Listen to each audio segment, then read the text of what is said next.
minha característica profissional sempre foi essa, sabe, Marcelo? Eu sempre gostei de participar as coisas, os projetos, claro, tudo dentro das suas limitações, mas assim, sempre gostei de participar as pessoas, porque a gente nem sempre sabe tudo.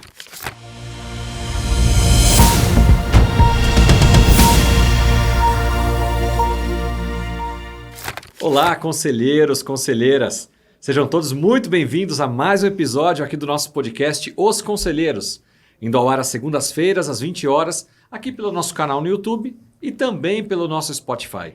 Se é a sua primeira vez conosco, te convido a fazer a sua inscrição e ativar o sininho para que você possa ser notificado ou notificada sobre outros episódios e conteúdos aqui da Board Academy. No nosso podcast Os Conselheiros, nós trazemos empresários, empresárias, executivos, conselheiros, conselheiras, pessoas como eu e você, normais, mas que têm uma história de vida pessoal, profissional, para compartilhar conosco. E através desse compartilhar, trazer insights, pílulas de sabedoria para o nosso dia a dia. Sejam todos muito bem-vindos então aqui ao nosso podcast. Hoje, quero trazer aqui uma propaganda e uma recomendação para vocês. Diretor, se você conseguir dar um close aqui, não sei se consegue, mas está aqui na câmera aqui para vocês o nosso livro, Os Conselheiros.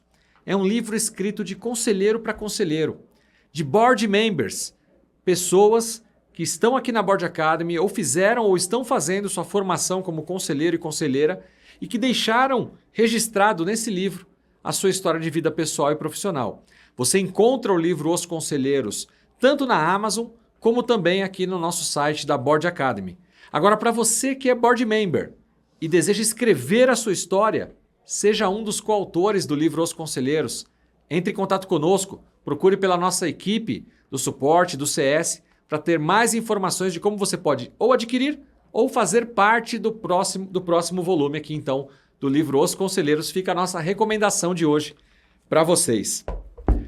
No podcast de hoje, eu estou sozinho. Meus queridos colegas Rogério Rego, Humberto Silva, Udo, Farias, olha, me deixaram sozinho hoje.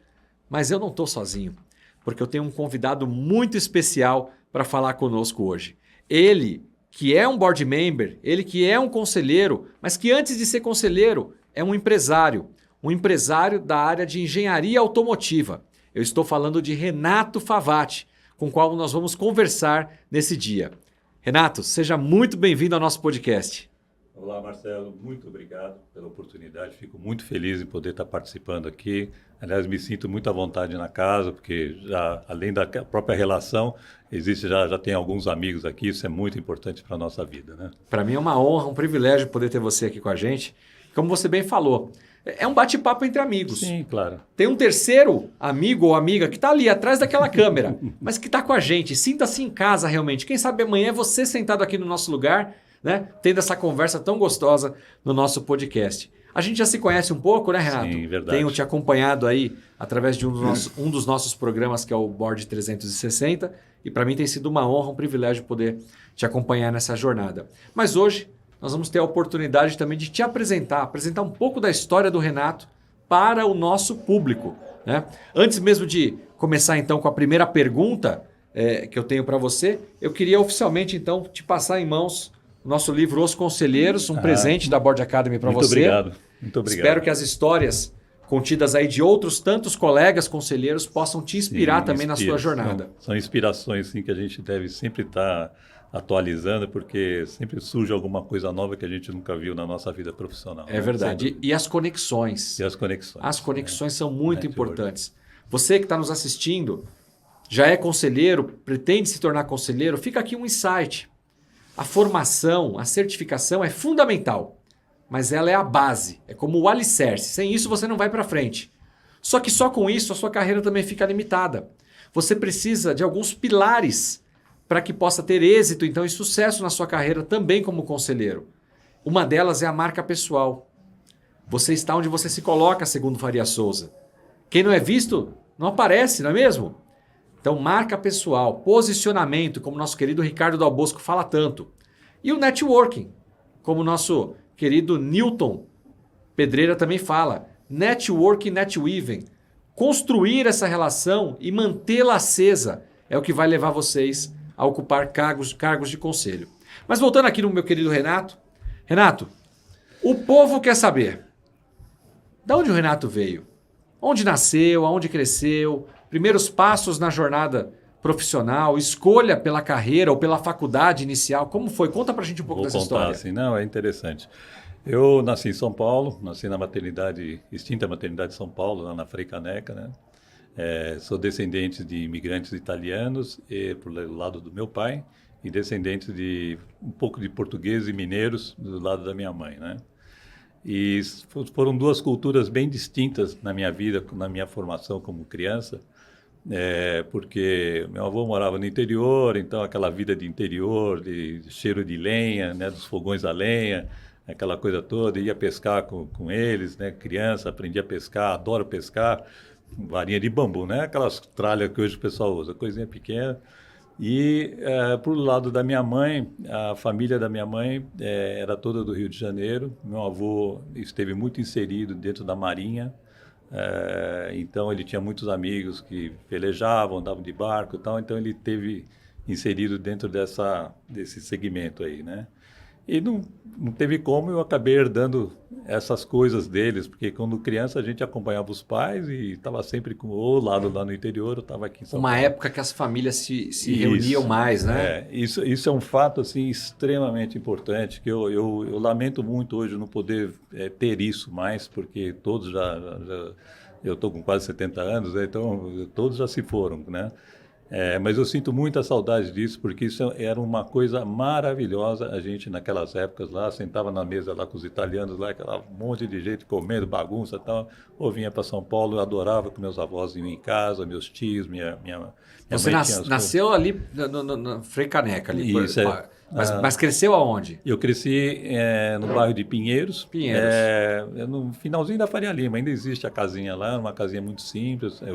Numa época que Pinheiros e Faria Lima não era definitivamente o que é hoje. Nada. Era bem simples. Meu pai era funcionário público, né? Minha mãe não trabalhava. E ali nós começamos a crescer. Até meu terceiro irmão, nós ficamos morando nessa casinha. Era uma casinha muito pequenininha, muito simples. E aí meu pai fez um esforço muito grande, nós mudamos para o Alto de Pinheiros e ali começa, então, nós ficamos até agora, até há pouco tempo lá. A casa ainda tinha lá com a gente. Então, dentro desse contexto todo de crescimento, né, o que começou a despertar dentro de mim, né? Ainda ali criança, jovem. Criança, jovem e tal. O automóvel. O automóvel, para mim, foi um ícone na minha vida. Eu adoro automóvel, né? Eu não sou, assim, um cara, eu vou ter várias fotos. Colecionador. Eu tenho lá minhas miniaturas, tenho minhas coisas lá, mas assim, a essência dele, desde criança, ele mexia comigo assim muito forte. Eu não sei se vem de outras épocas aí, mas ele mexia sempre comigo muito forte. E eu lembro que, então, era assim, desde começou com o Autorama, depois carrinho de rolemã, mas assim, tudo que rodava, andava, tinha velocidade, alguma coisa eu queria estar inserido. O tempo vai passando, vai caminhando, né? Eu entro para a escola, tal. O futebol também pertenceu um pouco a mim, apesar de não ser nenhum craque, mas eu joguei muito futebol, participei de muitos campeonatos, tal. Mas o automóvel era aquilo que me fazia assim, sentir feliz, né? E quando você entra naquele momento da sua vida que você fala, o que eu vou ser, né? O que eu vou ser quando eu crescer? Que começaram aquelas perguntas, né, para você. Eu falava, eu acho que vou ser engenheiro de automóvel, né? Eu já não sabia nem direito o que era, nem o que era engenharia, mas já pensava nisso. Eu queria trabalhar com automóvel, na criação, em alguma coisa dentro da linha automobilística. Você, enquanto criança, era aquela criança que ia para oficina do bairro, ver o pessoal mexendo nos carros? Exatamente. Era assim, eu não chegava aí nas oficinas dos carros, mas a minha mãe tinha um tio, eu tinha um tio, né, o irmão da minha mãe, chamava Fernando, ele trabalhava numa oficina em frente à casa onde ele morava lá com a minha avó. Então eu adorava ir para lá nas férias, porque eu já ia para a oficina e ficava vendo o pessoal mexer lá nos carros, tal, né, coisas assim. E, então esse mundo começou a enfronhar, a fazer parte da minha vida. E eu fui me preparando para isso, para ver como eu ia alcançar esses objetivos aí. Então, fiz o colegial, aí eu queria muito ter uma motocicleta, né? Aliás, a história um pouquinho antes é o seguinte, quando eu entrei no colegial, um pouquinho antes ainda, no ginásio, eu fiz um ginásio técnico. Ginásio técnico, acho que é a que primeira hoje, vez que eu... hoje eu acho que não tem mais. É um ginásio, ele fica ali também em Pinheiros, na rua Ferreira de Araújo, é um colégio do estado. E era muito interessante porque a gente aprendia a fazer várias atividades. A gente já fazia até ferramenta lá, sabe? A gente fazia alicate, fazia algumas peças, manuseava algumas máquinas. Interessante porque a gente era criança, basicamente criança, 13, 14 anos, né? Mas já tinha plena noção das aulas. O ginásio ali antes do colegial, é isso aí, 12, 13 e 14. A gente fazia essas coisas, todas essas atividades, desde a parte elétrica, argila e tal, e entrava na parte mecânica. Todo mundo queria fazer mecânica, né? Eu adorava, queria ir para Isso mecânica. explica porque tinha tanto jovem, né, que começava a trabalhar ali com 14 anos, já tinha começado uma profissão. Exatamente, Marcelo, sabe, exatamente.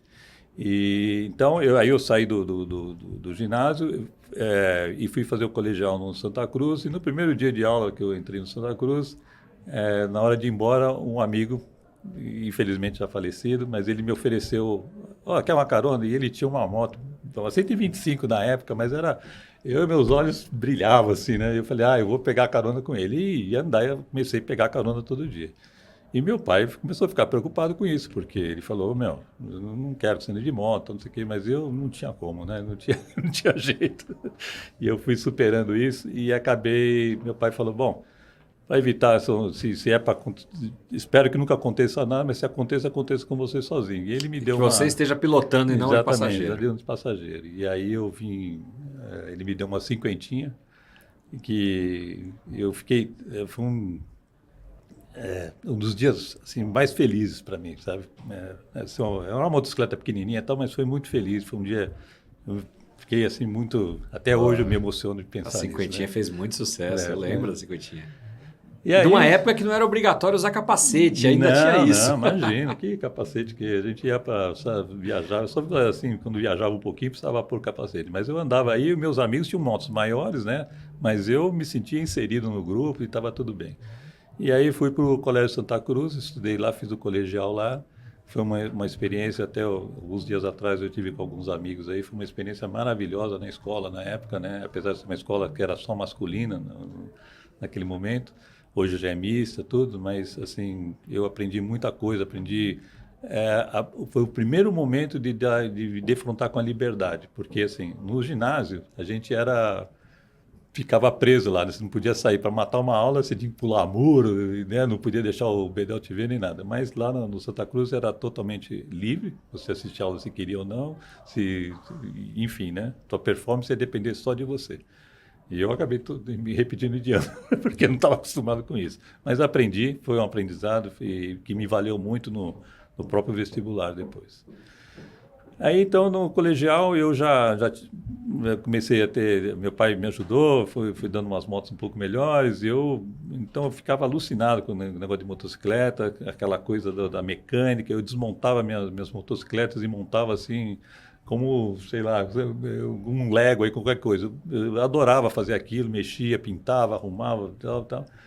E fazia isso e comecei até a fazer alguns trabalhos para alguns amigos, né? O pessoal fala, pô, Renato, você faz tão bem e tal, faz a da minha, arruma a minha e tal. Então eu comecei a arrumar. Eu tenho um grande amigo, o Ronald, ele morava ali no Sumaré, a casa dele tinha uma garagemzinha lá. Então a gente se encontrava ali, as motocicletas ali, e cada um mexendo na sua, e o pessoal pedia para arrumar. Então minha vida começou a ficar cada vez mais inserida dentro desse contexto. Aí eu comecei a sonhar com a minha faculdade, eu pensar o que eu iria fazer, e aí já entendia um pouco, vi quais eram as melhores escolas e tudo mais. E acabei passando no vestibular, na época chamava Mapofei, né? Era um vestibular escrito, não era teste, né? E eu passei na FEI, entrei para estudar lá na FEI. Fiquei muito feliz, tudo. Diga-se de passagem, numa época, não sei como é que está hoje, mas numa época que era muito difícil entrar na FEI.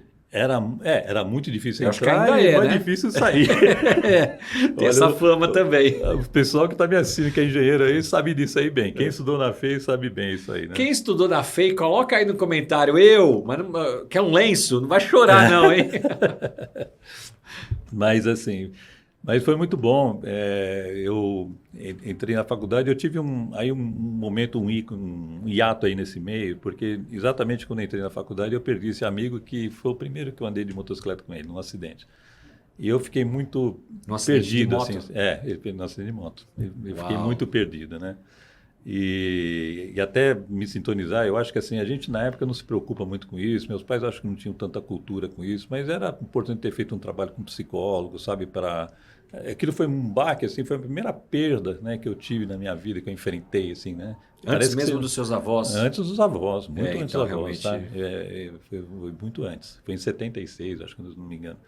Enfim, mas eu entrei, eu não conseguia render no primeiro ano, fiquei muito assim indeciso na escola, não sabia o que eu fazia e tal. Aí no segundo ano eu engatei, aí me formei a duras penas, porque lá não é fácil, precisei estudar bastante mesmo, sabe? Foi um dos primeiros da família a fazer faculdade? Eu fui um dos primeiros da família a fazer faculdade. Eu fiz, quando eu estava no final, me formando, meu irmão, que tem uma diferença de 5 anos para mim, entrou também, né? E fez FEI também, estudou e fez. Aí fez produção industrial. E eu tenho uma irmã que é um ano na sequência de mim, a Sônia, mas ela foi para outro caminho, foi fazer línguas, estudar, dar aula de letras, né? Então, eu fui o primeiro a ingressar na universidade. E aí eu me formei, né? Me formei em engenharia. Quando eu me formei, comecei a estagiar numa empresa que se chamava Ingesa, engenheiros especializados. Até eu me senti um pouco assim fora da caixa lá, porque eu fui um dos primeiros engenheiros a entrar nessa empresa que não era formado pela Poli, ou Federal de São Carlos, ou Federal de qualquer outro lugar aí, ou seja, ITA, né? Eu era faculdade de primeira linha, mas faculdades privadas, né? E aí eu me senti até um pouquinho assim, meio... Tinha um preconceitozinho entre eles lá, mas depois isso passou, hoje somos todos amigos, isso não existe mais. Mas na época eu me sentia um pouco assim, né?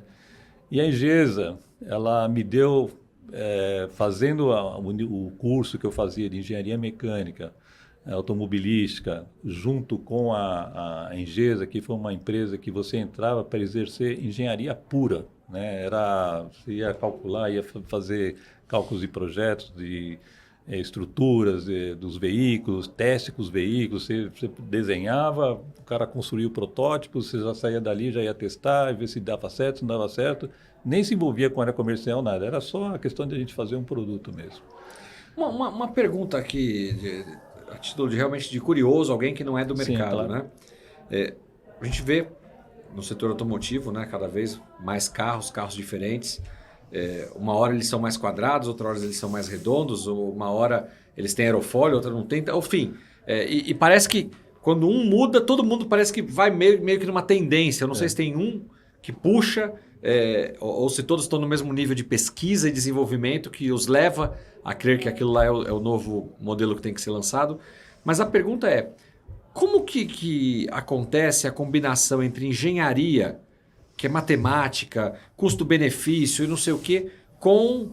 Eu nem sei o nome desse profissional, talvez um designer, um arquiteto, que vai... Esse carro tem que estar bonito, e vocês têm que estar bonito, mas tem que andar, tem que ser funcional. Como é que esse racha, como é que isso acontece? Isso é uma briga eterna, né?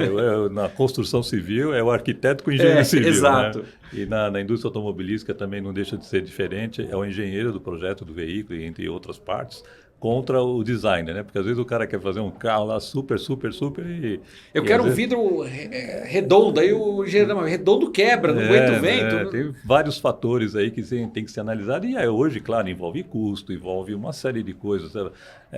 Geralmente o designer, quando ele começa a fazer os protótipos, né, que fazem escalas menores e tal, e apresenta tudo, hoje, principalmente, já vem de uma busca de opinião pública, né? De tendências, né? Os caras hoje não fazem uma coisa assim, deu uma luz, acendeu uma luz, vou desenhar isso aqui, que isso aqui vai dar certo. Não, eles vêm atrás das tendências, né? Eu acho que o brasileiro, você pode ver as SUVs, né? O Brasil nunca teve SUV, né? Hoje, a maioria dos veículos que circulam... Até os pequenos estão virando mini SUV. Até os pequenos estão virando mini SUV. Outro dia eu vi um C3 C3 da Citroën, que era uma bolinha. Isso. Agora ele é um mini SUV, é outro carro. Exatamente. É uma tendência, né? É uma tendência de preferência do público, né? Então, os caras não podem ficar para trás. Se você faz, eu tenho que fazer, ele tem que fazer, todos nós temos que fazer, senão ficamos perdidos atrás aí, né? E aí até, assim, vale até citar um exemplo aí de um dos livros que foi indicado pela Board, que eu gostei muito, que é o Mindset, da Carol Dweck, se não me engano. E ela cita vários casos lá, né? E um dos casos é interessante do Iacocca, para quem leu o livro do Iacocca deve saber bem disso, que primeiro ele queria tirar o lugar do Henry Ford II na Ford, né? Não conseguiu porque os caras já perceberam aquilo, já empurraram ele para fora. E aí ele vai para a Chrysler, que estava num momento assim muito delicado naquele momento, e ele entra lá, consegue rearranjar as coisas e consegue fazer a Chrysler sair da crise que ela estava e subir para um patamar muito bom.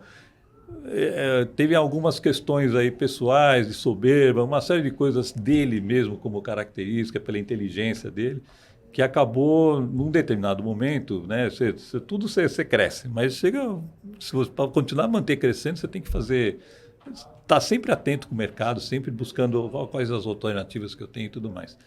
E aí os subalternos dele lá, né, começaram a falar, olha, precisamos mudar nossas linhas dos veículos, designs, já não estão adequados para o mercado, não é isso que o mercado está querendo.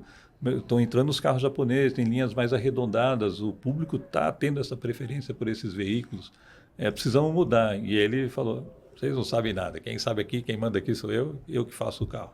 E acabou dando no que deu, né? Ele botou a Chrysler de novo no limbo, né? Então, olha, e isso me remete aqui ao grande foco do nosso podcast, que são conselhos, né? Conselheiros. Com certeza, um conselho bem implementado estaria tendo essa visão que muitas vezes o CEO, o dono da empresa, não tem para dar uma recomendação adequada para ele de que o caminho não era bem isso e que tinha que olhar sim, porque os outros estavam fazendo ao redor dele, né? Então, qualquer empresa... Nós não somos Superman, né? Super-homens. Nós temos uma visão bastante limitada. A gente costuma comparar aqui na Board Academy a montanha, né? Se eu estou subindo de um lado, eu não estou vendo o outro lado. Sim. E aí eu preciso de pessoas que estejam subindo dos outros lados para a gente com um radinho comunicador se falar, né? Olha, tá aí, tá chovendo aí, aqui não tá sol. Para que você tenha o todo, então, da montanha. Porque, do contrário, a sua visão fica míope. Eu tenho uma característica, assim, minha característica profissional sempre foi essa, sabe, Marcelo? Eu sempre gostei de participar as coisas, os projetos, claro, tudo dentro das suas limitações, mas assim, sempre gostei de participar as pessoas, porque a gente nem sempre sabe tudo. Aliás, sabe tudo. A gente sabe algumas coisas e pode ser bom em algumas coisas, né? E eu vejo assim, até eu entrar depois, mais para frente, a gente entra nesse tema assim, no fechamento, a questão do conselho, né, do advisor, essas pessoas que entram na empresa para te ajudar e que têm essas experiências, vale muito, vale muito. Eu acho que especialmente assim, se elas não estiverem viciadas na rotina da empresa. Exatamente, sabe? Sair, dar uma abertura, deixa eu ver o que esse cara pensa, né? Deixa eu ver o que aquele cara pensa ali. Pô, olha mesmo, né? Não tinha pensado nisso. Quantas vezes isso aconteceu na minha vida? Quantas vezes?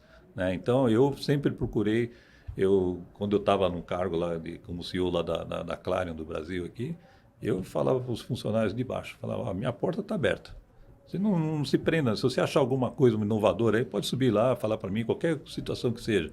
Dentro de um contexto, de uma programação e tudo mais, mas assim, eu dava abertura, porque eles têm ideias fantásticas. E, assim, até mudando um pouco aí, você os motiva a trazer coisas importantes para você. Não, tem que estar aberto a ouvir, com certeza. Mas é isso. Mas lá na primeira, como que era mesmo o nome da empresa? Engesa. Engesa. Quanto tempo você ficou lá? Então, eu fiquei na Engesa quase 6 anos, entre estágio e formação como engenheiro júnior, né?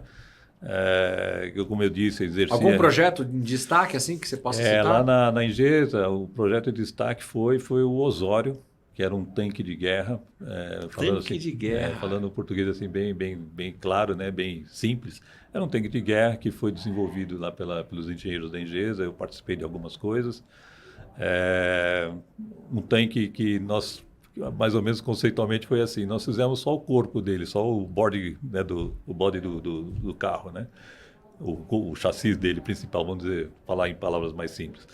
E aí, todo o resto foi agregado dos melhores fabricantes que a gente tinha pelo mundo. O motor, transmissão, a esteira, o tanque, a torre, o canhão. E saiu um carro fantástico, né? A gente tinha uma condição também aqui de teste muito importante, porque a gente tem... Acho que poucas pessoas veem isso aí, mas quando você decola do Rio de Janeiro e vem para São Paulo, você passa por cima da chamada Marambaia, que é um istmo de areia, assim, e aquilo lá, na verdade, são das Forças Armadas, né? Uma parte do Exército, outra parte da Aeronáutica, outra parte da Marinha.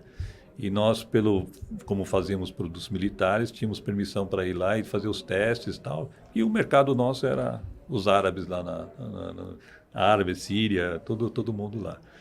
E o carro ficou muito bom, a gente conseguiu ter uma performance muito boa no veículo. E esse veículo foi para a Arábia Saudita para concorrer numa licitação lá com os árabes, né? E nós tínhamos já ganho vários projetos lá na Síria, com outros países, né? Vendíamos bastante carro, não esse tipo de carro, mas carro sobre rodas, que você deve ter ouvido falar, Urutu, Cascavel, que tem aqui muito no Exército Brasileiro. Vendemos muito lá para fora. E aí, quando entrou o Osório, que era atacada, né? Bom, essa é de ouro para a gente fechar e tudo. Acontece que eu acho que a política internacional para esse tipo de equipamento é muito diferente. Então, não foi simplesmente chegar lá e ter um melhor carro para oferecer, que foi um dos melhores lá, que teve a melhor performance e tudo mais, mas os americanos, né, levantaram o dedinho lá e falaram, vocês compraram dos Tupiniquim lá, não conte com a gente, né? E aí os árabes pensaram bem, melhor, e falaram não. E logo depois houve a Guerra do Golfo, né? Isso aí é gerar valor agregado. Gerar valor agregado. Os americanos, olha, tem o carro e o nosso apoio. Quer comprar deles? Tudo bem, mas não tem o apoio, hein?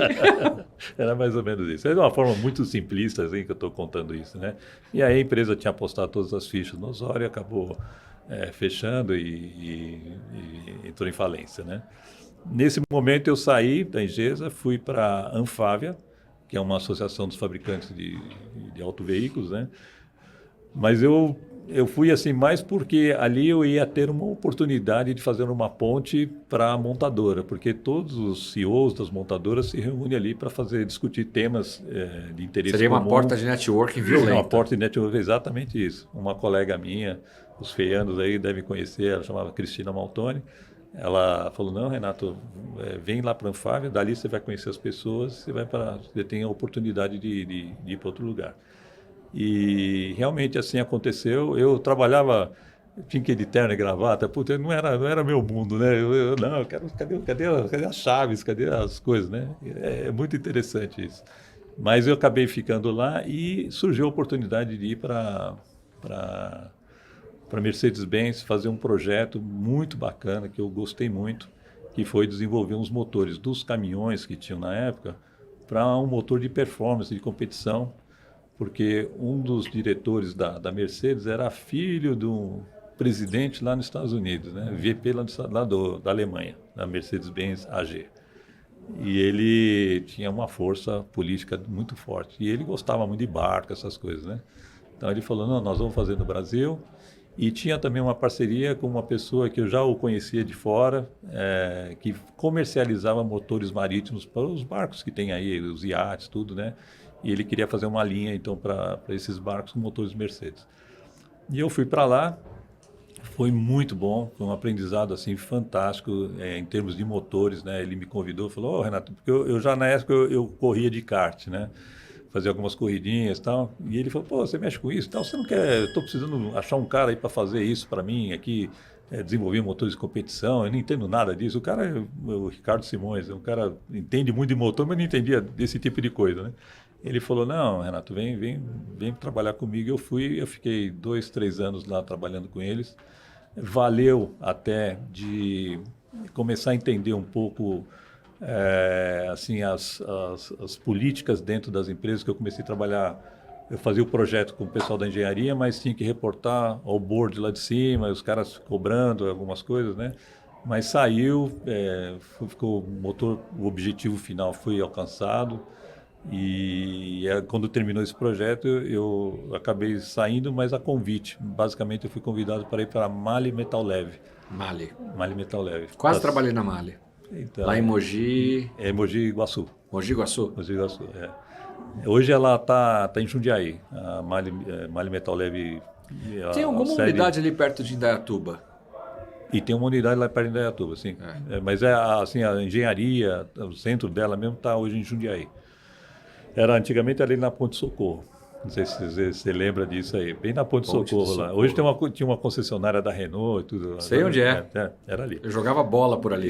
Isso, é isso mesmo.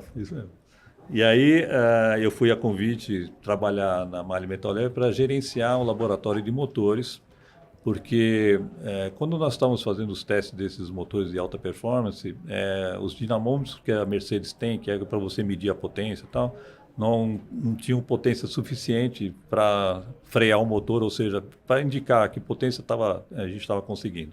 Então precisava de dinamômetros maiores e só a Metal Leve que tinha aqui, basicamente no Brasil aqui, né? Só eles que tinham. Eles e uma empresa que chama MTU, que fabrica motor marítimo para navios, essas coisas. Aí eu fui para lá e fiz um bom trabalho lá. E eu conheci uma pessoa lá que chamava Miguel Azevedo, um cara que na época, hoje eu não sei, né? Mas na época era assim, eu acho que tinha 5 caras do mundo que entendia de motor, esse cara era um. Eu digo conhecimento teórico, sabe assim, cara fantástico. Eu sentava com ele para conversar, ficava de boca aberta porque eu aprendia muito com ele. Tanto é que ele me deu a biblioteca dele, né? Ele falou: Renato, eu estou indo para outro segmento agora, essa aqui é a minha biblioteca, você pega, lê esses livros que você vai aprender bastante coisa. E eu fiquei lá na MAHLE Metal Leve, aí já fazendo um pouquinho de gerenciamento administrativo, mas ainda muito envolvido com os motores, essas coisas todas, né? E aí sim, depois de 3 anos, que eu fiquei na MAHLE Metal Leve, 3 ou 4 anos... Uma baita empresa, hein? Eu estou pensando aqui na minha infância. Era uma empresa, uma potência. Eu gostei muito de lá também. Também pessoas, assim, um nível muito alto de formação, sabe? Caras também de universidades federais ou cursos fora dos Estados Unidos. Assim, era o top da engenharia, né? Você trabalhar na área de pesquisa, fizemos alguns trabalhos e expusemos aí no SAE, na Society Automotive Engineering, que era aqui ali no Hotel Transamérica, né? Fazia os eventos lá, a gente apresentou alguns trabalhos, fomos premiados até. E, enfim, então, estava tudo dentro do que eu gostava. E eu, assim, para você comentar, né? Nesse momento aí eu estava entrando no meu primeiro casamento. E eu chegava em casa, minha esposa olhava para mim e falava assim: meu, mas aonde que você estava? Né? Porque eu ia de calça jeans, camiseta branca e tênis velho, porque eu voltava sujo mesmo, né? Os motores lá da Mercedes, eu abria, eu desmontava, eu arrancava tudo para fora e montava. Eu ficava lá, se desse, ficava dia e noite lá, não saía de lá, sabe? Porque quando você associa o que você gosta com o que você está fazendo, você nem olha muito para a questão de grana, sabe? Você fala: não, é isso que eu gosto. Eu me sentia assim, uma pessoa o máximo, né? Mas a vida não é só isso, né? A gente pensa que é assim, mas não é bem assim, né? É mais ou menos.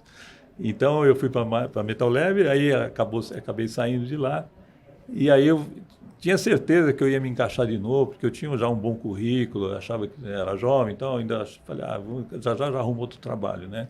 Tive muito perto até de ir para uma empresa chamada MWM, que fabrica motores também.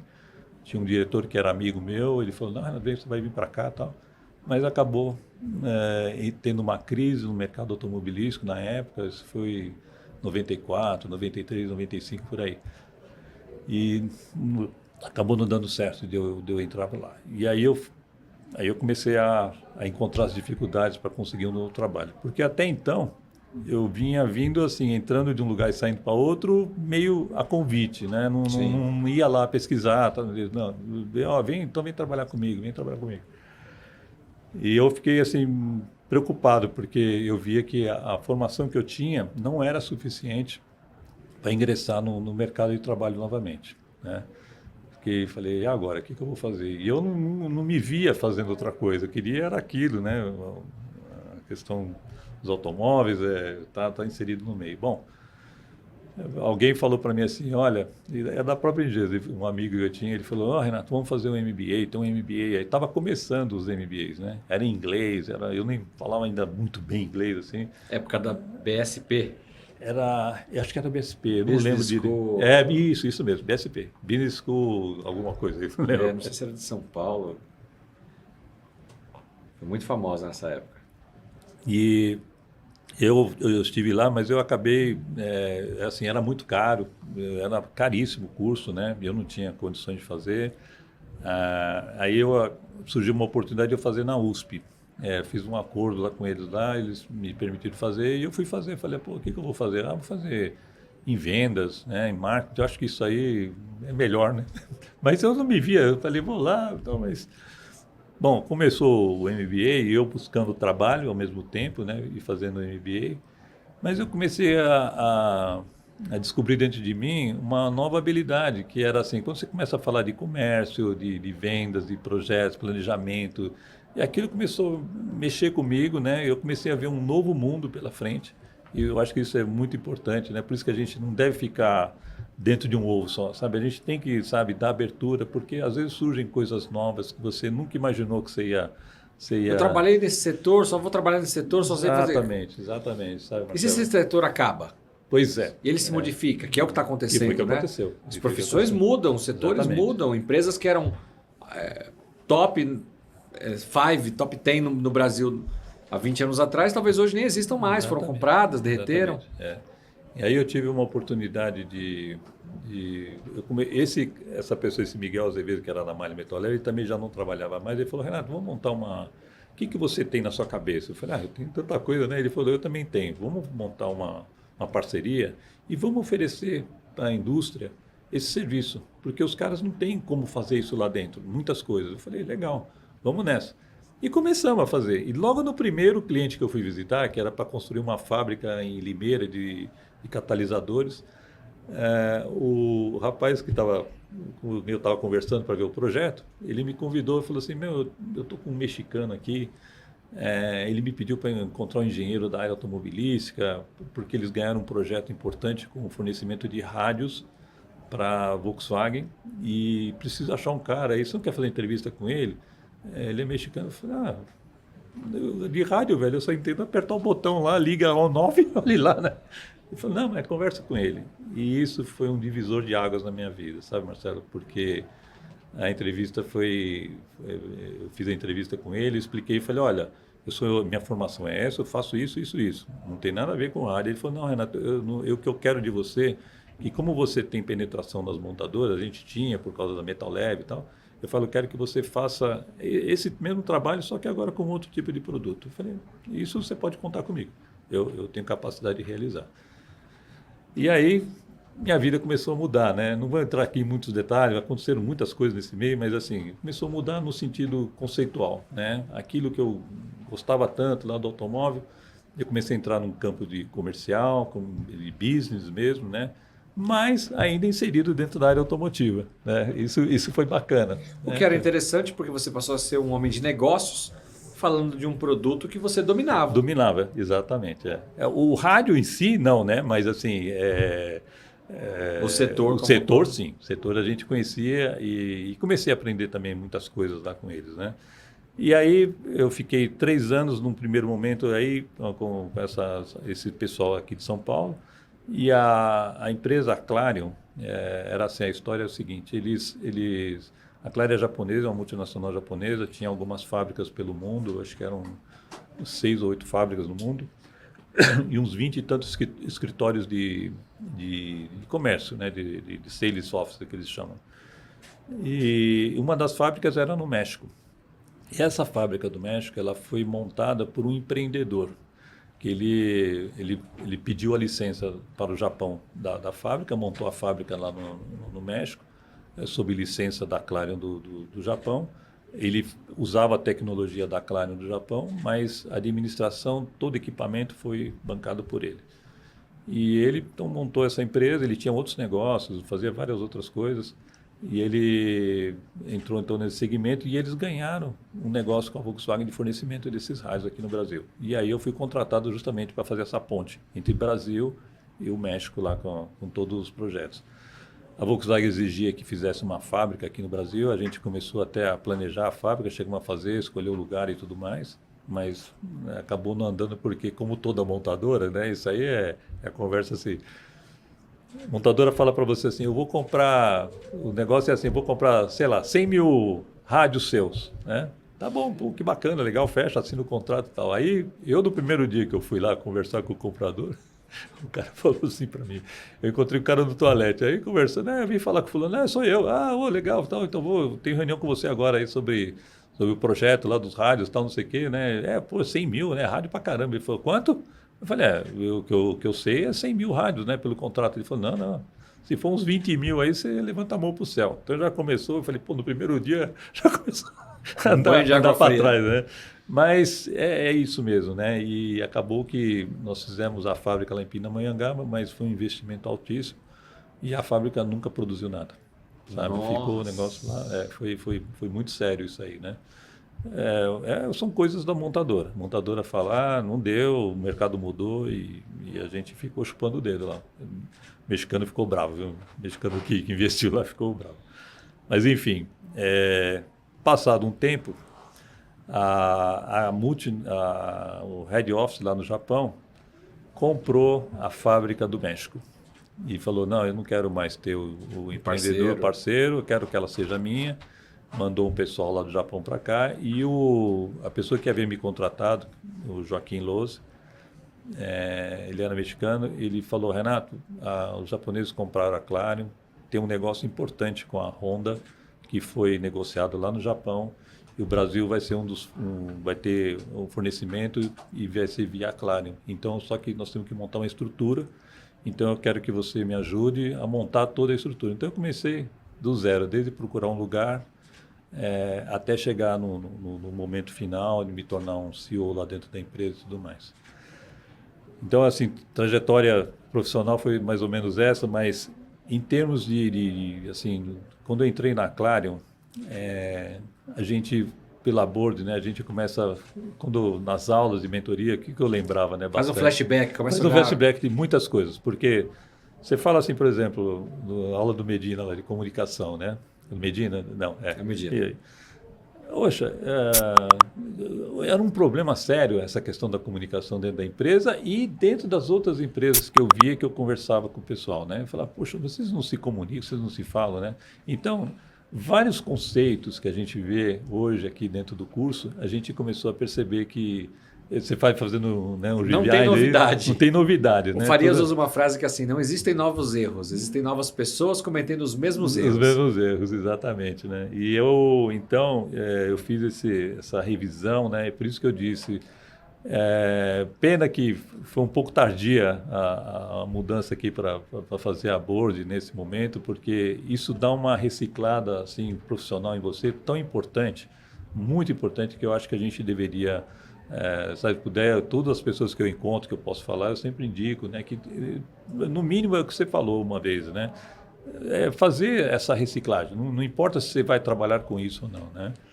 E então eu olhando para trás com tudo que eu construí na Clarion, uma empresa que começou... Quantos anos você ficou lá? Fiquei quase 20 anos. Quase 20 anos. Quase 20 anos. Começou a fábrica do zero e chegou zero, faturando, faturava R$1 milhão por ano na época, lá em 2000.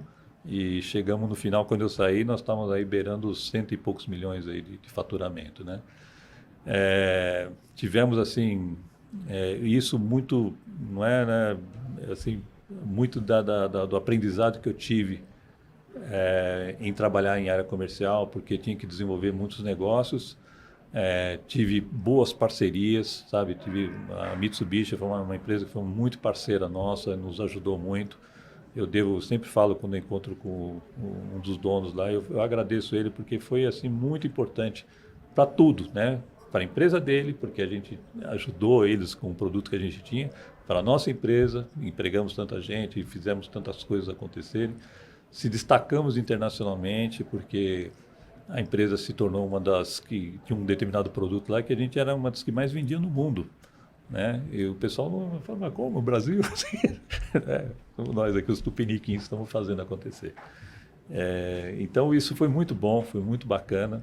Eu tenho orgulho disso, sabe? Trabalhei com culturas totalmente diferentes, os japoneses. Aliás, assim, era japonês, mexicano, às vezes americanos, né? Às vezes europeu. Nossa, era cada hora com um grupo, né? Mas eles é uma cultura muito bacana de se entender a forma de trabalhar deles. Eles têm muita caixinha, muita aquela coisa certinha, mas essa questão da disciplina deles é muito importante. É admirável. É admirável, exatamente. É admirável na vida da gente, né? Quando você saiu de lá? Então, aí eu saí em 2018. Assim, eu encerrei a minha atividade de participar lá do grupo em 2015. Aí eu fiquei ainda os apoiando porque eu tinha um negócio importante aí com a montadora, com a Mitsubishi. Eu tinha muito relacionamento lá com as pessoas.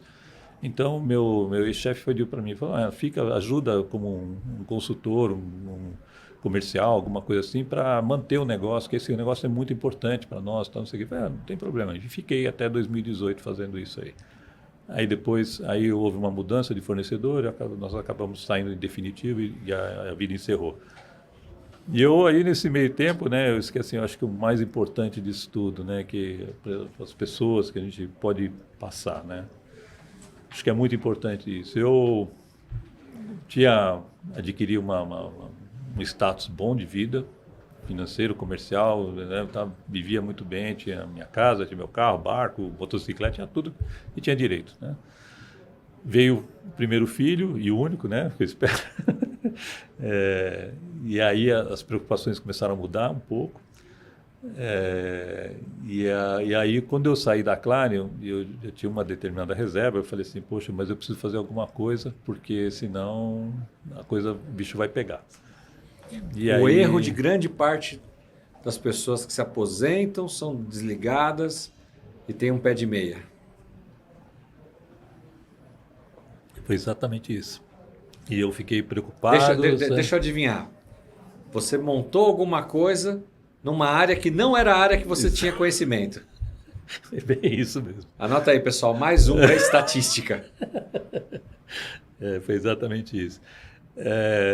Eu ficava pensando, né? Eu falei, pô, o que eu vou fazer? O que eu vou fazer? Preciso fazer alguma coisa. E aí, ali onde eu morava, tinha aberto uma hamburgueria. Era um absurdo. Tinha o povo que ia lá, a molecada que frequentava aquilo, né? E um dia eu saí e falei assim, pô, é isso que eu vou fazer. Isso aí é legal. Tá sempre cheio. Sempre cheio, né? Não sei o que e tal. E aí começou os erros, né? Sabe, Marcelo, porque a gente, por toda a experiência que eu tive, como administrar valores altíssimos lá na empresa, e né, cuidados com a aplicação e tudo mais. Quando chegou ali, eu fui muito, sabe, não, isso vai dar certo, muito otimista em relação a tudo e deixei de consultar pessoas do meio, entender o que era, olha, como é que é um negócio desse. E, ademais, os meninos que tinham essa hamburgueria, ainda até hoje, né, eles também eram muito novos, não tinham conhecimento. Deu certo uma coisa que, sabe, é sempre você achar uma moeda de ouro no meio do nada lá. Deu certo o negócio deles, né? Não souberam muito bem administrar, muita coisa aconteceu. E eu acabei entrando nesse meio e a série de coisas aconteceram, montei o projeto. E aí começou a funcionar, estava indo relativamente bem, até que veio a pandemia. E aí foi tudo para baixo, né? Muita gente ganhou muito dinheiro na pandemia. Exatamente, né? Foi o inverso. E outros definitivamente fecharam. Por exemplo, né, o seu iFood, Rappi, todos esses caras arrebentaram de ganhar dinheiro na pandemia, né? É que era um negócio que eles na época não era tão forte. Hoje é fortíssimo. Mudou o conceito de alimentação. As pessoas se alimentam hoje... O hábito, né, de comprar para receber em casa. O hábito, exatamente. O cara hoje não sai mais de casa, né? E até porque você sai, né? Sei lá, fala assim, vou ali na lanchonete e tal comer. Você chega lá, você tem que parar o carro... 30 pau lá para pagar o carro, né? Aí você vai comer o sanduíche... Cover do garçom. E no fim você come um hambúrguer, mas você gasta 300, 400 pau que você poderia estar comendo... Eu adoro comida japonesa, como toda semana. Eu também. Mas a gente só vai no restaurante de vez em quando. A maioria eu peço, porque eu como muito e quase que 1/3 do valor de ir no local. Do ir no local. Claro, é absurdo, desproporcional. É desproporcional, sim, exatamente. E aí nós montamos, e aí veio a pandemia, Infelizmente as coisas não saíram como a gente esperava e minha vida virou do avesso, né? Virou totalmente do avesso. Fechou a lanchonete? Fechei a lanchonete, dívida em bancos e uma série de coisas aí. Tudo que você imagina de ruim aconteceu. Eu fiquei paralisado porque Já numa idade... uma idade avançada, Não no auge da sua carreira profissional. Exatamente. Eu fiquei muito preocupado, um filho pequeno, graças a Deus a minha esposa conseguiu tocar um pouco a vida, né? Falou, bom, vamos lá, eu ganho tanto, vamos ver se a gente consegue viver. Fomos nos apertando. Tive que sair do apartamento, você vê, eu tinha empenhorado o apartamento para fazer o financiamento para a coisa, né? Acreditando tanto. Jamais devia ter feito uma coisa dessa, sabe, Marcelo? Hoje eu olho assim, vejo tanta gente. Mas, enfim, no momento eu fiz. E o importante, né, nisso tudo, eu acho que a mensagem que a gente tem que deixar aqui também, como executivo e tudo mais, eu acho que eu não sou o primeiro nem seria o último a viver essas situações, né? Eu conheci executivos aí que depois de 60 anos os caras ficaram ricos, né? Então eu continuo acreditando nisso, né? Quem sabe chego lá. Mas assim, o importante é que você num determinado momento eu estava tão desesperado, né? Tão falta de grana, tal, tão limitado com as coisas, né? Aquilo que não era limite para mim, que eu sabe, cuidava das coisas da minha família, tudo mais, tinha recursos para tudo, né? De repente, uma hora para outra, você para ir pôr gasolina, será que eu ponho 50, eu ponho 100, né? É nesse nível mesmo, né, que chegou a coisa. Mas eu acho que a gente não deve se envergonhar disso, não. Depois, num determinado ponto, foi aí a própria entrada na board, né, quando eu via as possibilidades. Isso me deu assim um ânimo, um up muito importante para mim psicologicamente, para poder, poxa, é mesmo, eu tenho tanta coisa guardada comigo aqui, tanta experiência Deu um vivida, novo norte. um novo norte, né? Eu falei, não, eu tenho que usar isso de alguma forma. E graças a Deus, olha, não me decepcionei com isso, sabe? Graças a Deus a todos vocês aí, eu falei isso já para Farias, né? Que isso, assim, criou uma nova network, tem surgido oportunidades com as pessoas que eu conheci aqui. Se surgir, são oportunidades muito boas. Diferencia você em relação à maneira como você vê, sabe? Porque às vezes você olha assim, poxa, eu sei tudo isso, mas para que serve tudo isso? Não serve.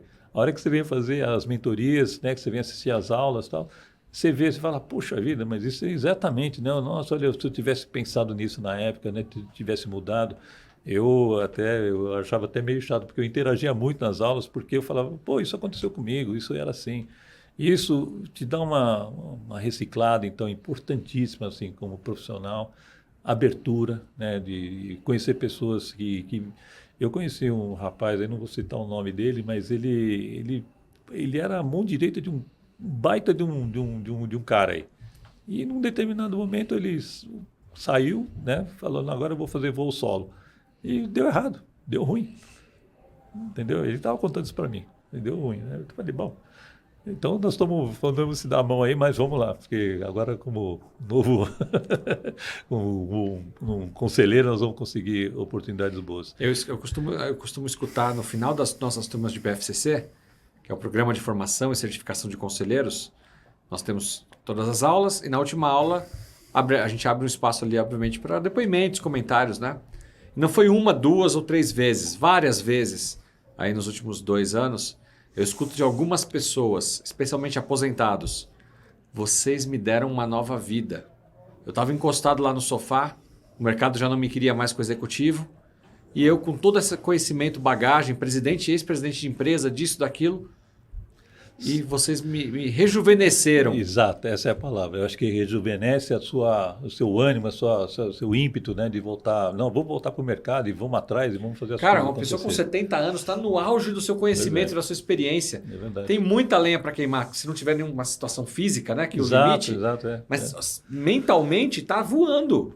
o que eu peço a Deus é fazer, enquanto eu tiver saúde física, vamos trabalhar porque assim, você está sempre aprendendo coisas novas, né, Marcelo? Sempre você está aprendendo coisas novas, conversando com pessoas assim, adquirindo informações que você não podia imaginar, e a vida é isso, né? É um aprendizado contínuo, né? Eu aprendi, né, com essa questão da lanchonete lá, quando eu montei a franquia. Aprendi com todo o conhecimento que eu tinha, errei, mas aprendi. E esse aprendizado me fortalece. Eu acho que esse é o ponto, né? É dessa forma que a gente deve usar essas situações, né? Meu filho tem 14 anos, eu tenho ainda meu chefe mexicano, se ele um dia assistir esse podcast, ele vai lembrar.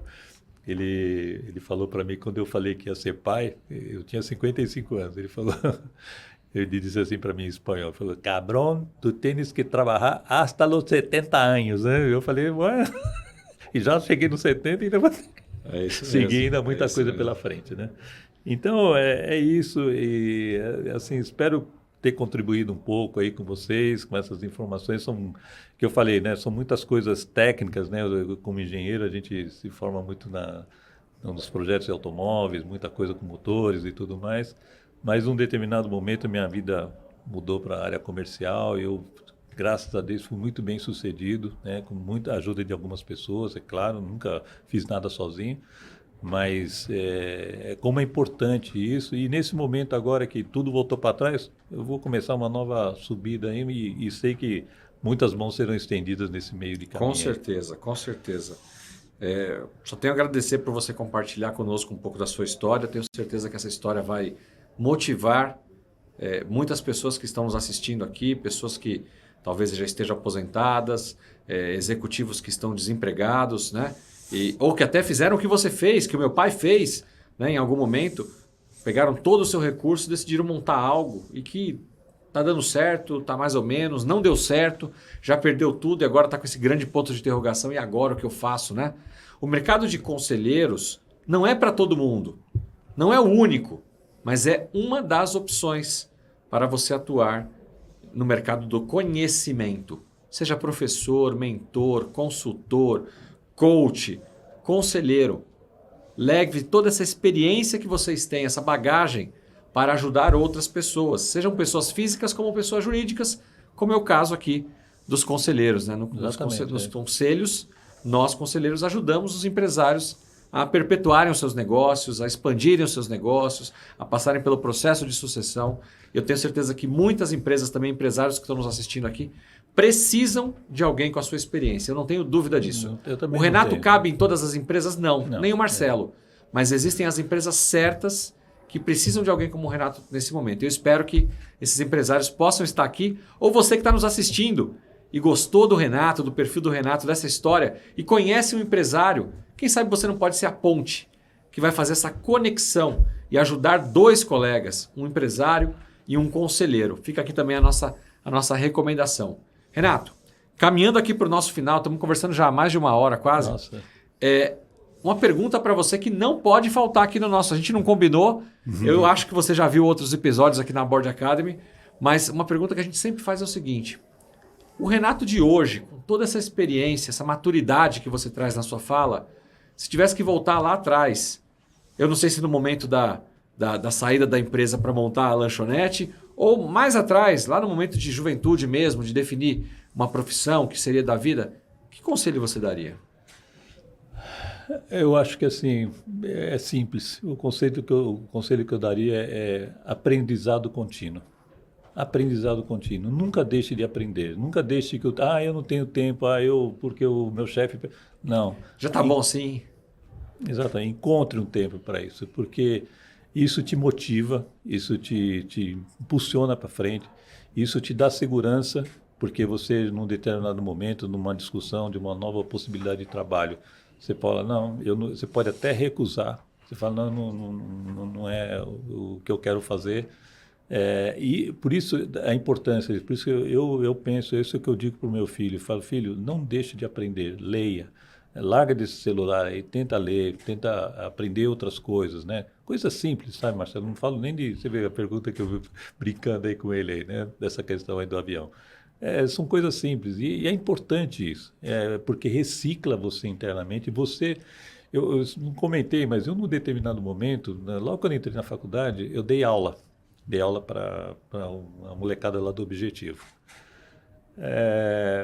Foi uma experiência fantástica, Porque a gente quando, eu acho que ser professor, né, não sei se você foi professor, é professor, mas assim, assumir essa posição, ensinar para as pessoas, te dá tanta gratidão, além do que você mesmo aprende um pouco, né? Você fala, é mesmo, eu estudava isso, mas não sabia que, né, que esse... É muito bacana, né? Então, eu procurei sempre na minha vida profissional, assim como eu recebi muita ajuda de muitas pessoas importantes, eu procurei também transmitir isso, sabe? Procurei ajudar, procurei aquilo que eu pude fazer pelas pessoas, eu fiz. E vou continuar fazendo, sempre. Não vou deixar nunca de fazer isso por ninguém, quem quer que seja, o cara da esquina ali, ou um CEO, qualquer coisa. Se eu puder ajudar, vou estar sempre ajudando. Porque isso é uma coisa que está inerente dentro do coração da gente e essa é a mensagem que eu acho que eu posso passar. Não deixe de olhar pelo próximo, sabe? Porque está tão difícil a vida aí fora. Então, não deixe de olhar pelo próximo, ajude as pessoas e adquira conhecimento sempre. Muito bom, muito bom. Renato, muito obrigado pelo seu tempo aqui conosco, por compartilhar tanta sabedoria, tantos insights. E eu espero realmente que a Board Academy possa te ajudar nessa jornada, os board members. Eu me coloco aqui em primeira pessoa também. Você é uma pessoa muito querida por nós. Saiba que você faz parte dessa família, a Board Family, né? Com tantos board members, pessoas queridas que a gente tem agregado aí nos últimos anos. Todos com um propósito, claro, todo mundo quer ganhar dinheiro, mas tem algo que vem além do dinheiro, Exato. Que é ajudar as empresas, os empresários e assim ajudar o nosso país. Exatamente, exatamente. Eu Muito que agradeço, obrigado. viu, Marcela? Muito obrigado a vocês, obrigado à Board por dar essa oportunidade, esse espaço, a gente poder estar falando um pouquinho. É muita coisa, uma hora não dá para falar nada, e até, acho que às vezes fica até meio monótono. Tinha muitas coisas engraçadas. Mas tem um detalhe, quem quiser conhecer mais do Renato Favati, entre em contato com ele. Com certeza você vai encontrar, esse nome é muito específico. Procura lá no LinkedIn, né? Você vai encontrar. Não encontrei. Chama a gente aqui na Board Academy. Eu vi a entrevista do Renato e eu queria me conectar com ele. Um café virtual, um almoço, paga lá um jantar para ele. Vai bater papo. Conexões são super valiosas. Super valiosas. A todos vocês que nos assistiram aqui no podcast Os Conselheiros, quero deixar aqui o meu muito obrigado. Novamente, caso seja a sua primeira vez no nosso canal, te convido a fazer a sua inscrição e ativar o sininho para que você seja, então, avisado sobre próximos conteúdos aqui da Board Academy. Tá bom, pessoal? Muito obrigado e nós nos vemos no próximo episódio. Até mais. Tchau, tchau. Obrigado.